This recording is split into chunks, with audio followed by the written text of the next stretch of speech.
Welcome back mga kaaldab. Ito na naman po ang inyong lingkod, si Mr. Destiny.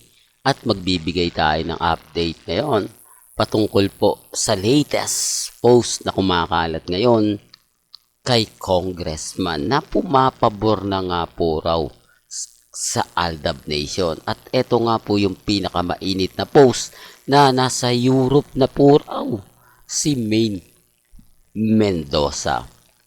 Medyo pahaba ng pahaba, no? Ang ibig kong sabihin mga kaaldab palayo ng palayo, no? Ibig kong sabihin mga kaaldab, sa madaling salita patagal ng patagal ang bakasyon ni Mengay. Ibig sabihin yan, wala po siya talaga sa 8 Bulaga ng 3 weeks. Same na same talaga sila ni Richard Paul Carson. O baka naman Mr. Destiny, tatapusin muna ni Mengay yung concert ni Alden Richards o ng Sparkle Artist Center na dadaluan nga po ni Alden Richards. O ba? Na todo na naman po ang pagpopromote ni Alden Richards. Yan naman po yung kagandahan kay Alden. Kasi siya po talaga yung tipo na kumbaga hindi mo na kailangan pang yung iutos sa kanya. Basta pag alam niya at may time siya, magpo-promote siya. Di po ba? Kaya nga po maraming artista ang natutuwa kay Alden. Maraming mga artista ang gusto makatrabaho si Alden Richards. Kasi bukod sa masipag na po siya, talagang ibibigay niya yung, kumbaga, ibig kong sabihin yung 101% niya para po doon sa project nila. Kaya nga po maraming nag-aantay kung kailan nga po yung ipalalabas yung kay Heaven Paralejo. Di po ba? Real talk yan mga kaaldab. Pero tutok lang po kayo sa akin para maging updated kayo. Kung kailan po yan, i-anunsyo ko naman po yan. Balikan natin itong kumakalat na post.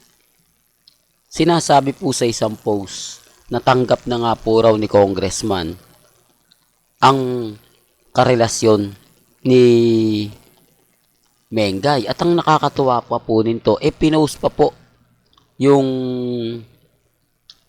Aldab na sinasabi nga po na kumbaga nagpa-interview na nga po raw si Congressman kay Boy Abunda na wala na siyang magagawa, na parang sinasabi niyang tanggap ko na.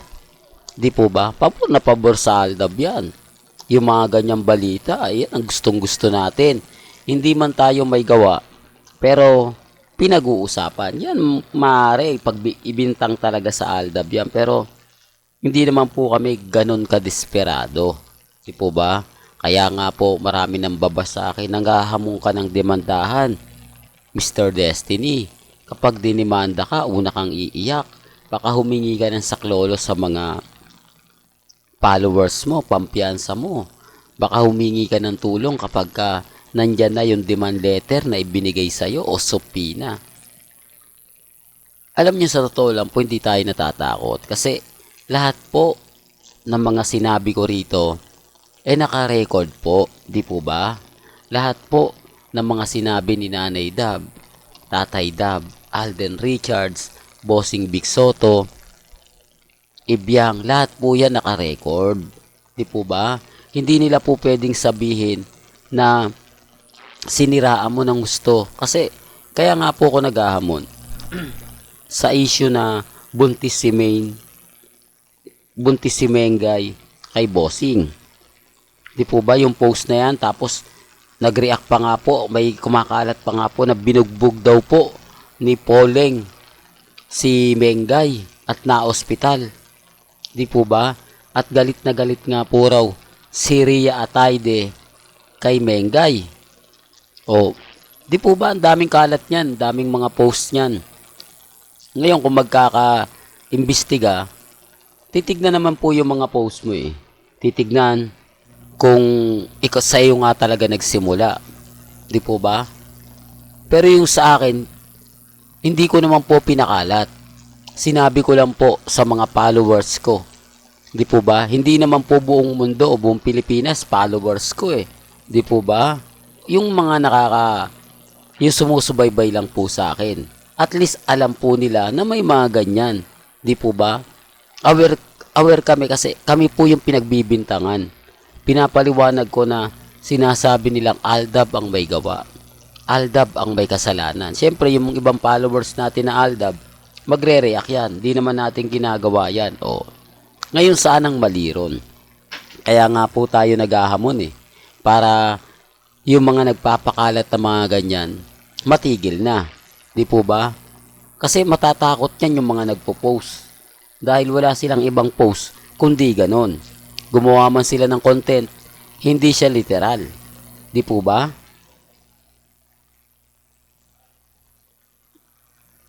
Kasi karamihan sa article mo lang siya makikita eh. Ewan ko lang po sa mga ibang YouTube vlogger kung ina-update yan. Di po ba? Kasi hindi ko naman po tinitignan yan eh. May sari-sarili po kaming mga source, may sari-sarili po kaming kumbaga kinukunan ng impormasyon. Di po ba? Base na rin po sa mga mamis, sa mga titas, at sa mga senior. Malaking bagay po o malaking tulong yung mga tip na ibinibigay po nila sa atin. Malaking tulong po na kapag may nakita sila tapos yung iba sasabihin sa akin, Mr. Destiny, nakita mo na ba yung video ni Tom na binati siya ni Starlet? Na kung saan kinilig siya, well, hinanap natin, nakita naman po natin. Pinanood ko naman po sa inyo. Kaya ang sabi ko sa inyo, may mga bagay-bagay po na iba po kasi yung talagang sinusuportahan ka. Kasi give and take lang eh, di po ba? Nagbibigay ako ng update sa Aldab, binibigyan din naman po ako ng update ng Aldab. Kasi hindi naman po lahat makikita ko sa social media. Hindi naman po lahat masusubaybayan natin. Ganun din naman po sila. Hindi naman po lahat din na kapag nagbukas sila, magpapop up na po sa kanila. Ang problema, kapag marami po silang pinapalo, mapapailalim na talaga siya. Di po ba? Hindi katulad natin talagang nagkahanap po tayo. Kaya nga po natuwa ako eh. Biruin mo, Arjo Atayde nagsalita na kay Boy Abunda. Sinabi niya na may relasyon sila Mengay at si Alden Richards. Siyempre, pabor sa akin yan. O, pag nakita na naman ni Christopher Min yan, ni Ogie Diaz, hindi ko na naman alam. Pasensya na po kayo kung binabanggit lagi tayo. Hindi ko po yan pinopromote, sinasabi ko lang po sa inyo yung mga paninira nila, yung masasakit at maanghang na salita na binabato po sa atin. O ba? Na kapag sila talaga yung nagbigay ng balita, lagi tayong sinisisi. Kaya nga sabi ko sa inyo, Aldab po lagi may kasalanan. Kaya yung mga followers po ni Ogie Diaz at yung mga followers ni Christopher Min, naniniwala na Aldab yung may gawa. O, syempre maraming followers to si Christopher Min, ganun din naman si Ogie, di po ba? Syempre magre-react yan, tama ganyan. Ang daming post, ganto ganyan. Hindi naman po nila alam na hindi naman po tayo nag-post nun. Di po ba? Paano natin may papaliwanag? Kaya nga po dito sa vlog ko, binabanggit ko yon para kahit papaano, mapapaisip po sila. Na hindi naman po maghahamon si Mr. Destiny kung sa tingin niyang siya yung may gawa. Di po ba? Kasi search yan eh. Titignan nila yan sa IP address kung galing po sa akin. Kahit sabi mong dami account yan. Kasi yung IP address, yun po yung magdadala. Yun po yung matitrace. Kung saan nanggaling at kung anong computer ang ginamit.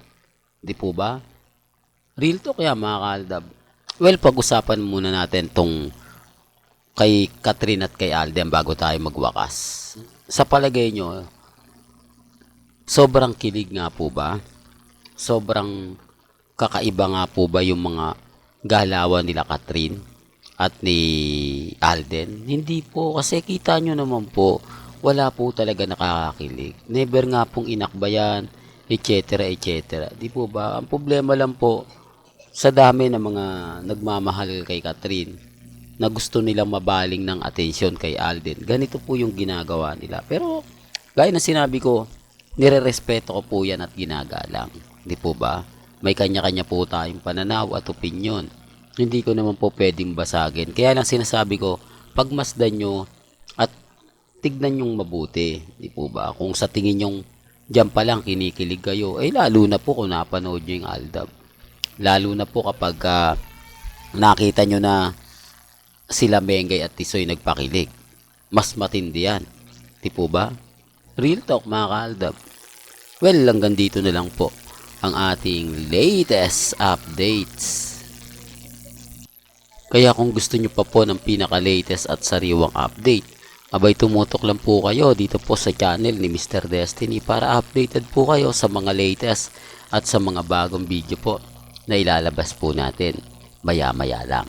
Kaya kung bago ka lang sa channel na to at isa kang true-blooded Aldab Nation na nagmamahal kina Mengay at Tisoy, tama po ang channel na pinuntahan mo, kaya consider na po kitang bagong subscriber. At huwag mong kalimutang i-share ang mga video po natin sa mga mami, sa mga titas, at sa mga senyor.